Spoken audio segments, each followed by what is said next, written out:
في معرض السيارات درناها جزائرية ضمن فعاليات صالون الإنتاج الجزائري تعرض مختلف العلامات منتوجاتها لتقريبها وتسويقها للمواطن.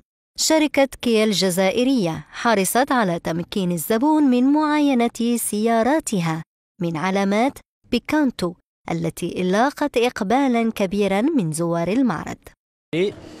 لافوا ناسيونال جينا نشوفوا البيكانتو هذه، يعني شابه مليحه. بيكانتو الله يبارك، انا ديجا واحد راني شفتها دخلت قوه كاع، قوه تاع 2018 قمه.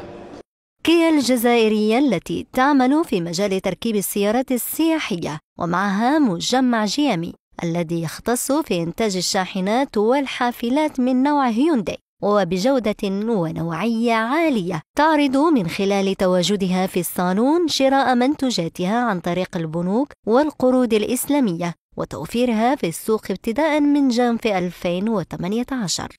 في حاجة يعني الطروبيتهم كاينين بصح، ولكن قال لك ما كاش ديسبونيبل، الناس راهم تحوس كاع راهي تحوس باش تكوموندي، قالوا ما كانش حتى جانفي.